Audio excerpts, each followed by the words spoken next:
Good morning, welcome to আলো kitchen. ফেসবুকে আলোমরা হোসেন আছে আর ইউটিউবে আলো কিচেন। আজ আমি রান্না করব ইলিশ মাছের মাথা দিয়ে পুঁই শাক।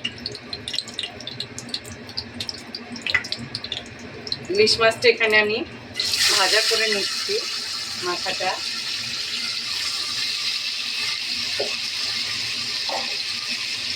এদিকে বসিয়েছি সয়াবিনের জন্য আলু লাল করে নিচ্ছি।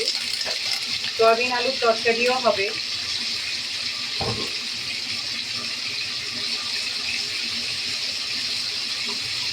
এদিকে আলুটা লাল করছি, এদিকে ইলিশ মাছের মাথাটা ভাজা করছি। মাছটা লাল করে ভাজা হয়ে গেছে, এদিকে আলুটাও সয়াবিনের আলুটা লাল হয়ে গেছে। সয়াবিনটা এদিকে আমি ভাজা করে গরম জলে আমি ভিজিয়ে রেখেছিলাম। এবারে এর মধ্যে দিয়ে দেব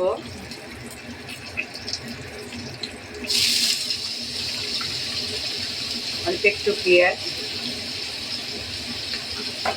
মাছটা আমি তুলে নেব।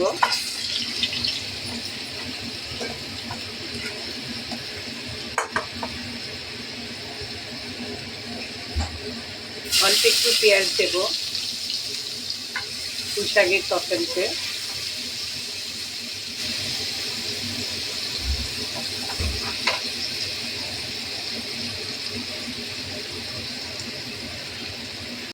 সয়াবিনের জন্য আমি এখানে আদা, রসুন, জিরে, গোলমরিচ, গুঁড়ো লঙ্কা, হলুদ, নুন, ধনে আর সামান্য চিনি এগুলো দিয়ে দেব।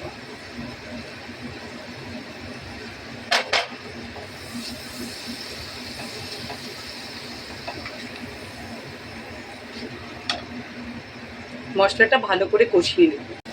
এবার পুঁই শাকের মধ্যে দেব অল্প একটু রসুন, নুন, ধনে গুঁড়ো, গোলমরিচ গুঁড়ো, জিরে গুঁড়ো, হলুদ, লঙ্কা গুঁড়ো আর একটু সামান্য চিনি দেব ব্যালেন্সের জন্য।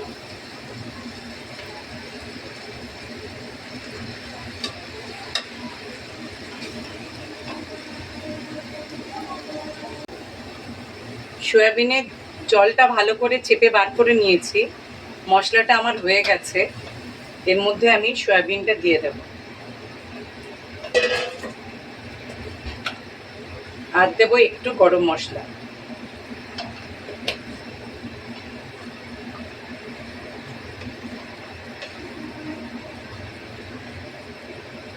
সয়াবিনের মধ্যে একটা টমেটো কেটে দিয়েছি, এটাকে আমি একটু জল দিয়ে গলিয়ে নেব। এই মশলাটা হয়ে গেছিল, এবারে এর মধ্যে আমি পুঁই শাকটা দিয়ে দিয়েছি। এটা কিছুক্ষণ কষে নেব।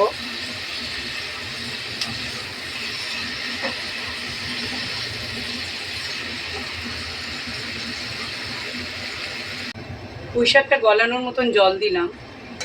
এর মধ্যে আমি গোটা মাথাটাই রাখবো, ভাঙবো না, কারণ একে মাথা তার উপরে ইলিশ, কেউ খাবে না, যার জন্য এটা ভেঙে দিলে অনেক কাঁটা হয়ে যাবে, খেতে আমারই হবে, ওই জন্য আর ভাঙবো না, এইভাবেই দিয়ে দেব।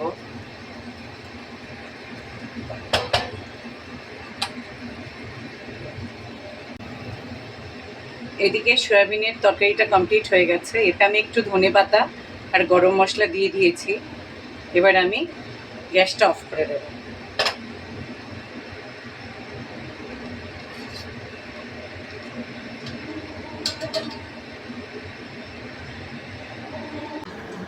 ইলিশ দিয়ে পুঁই শাকের তরকারিটা পুরো কমপ্লিট হয়ে গেছে। ডাঁটাগুলো খুব শক্ত ছিল, যার জন্য হতে একটু দেরি হয়েছে।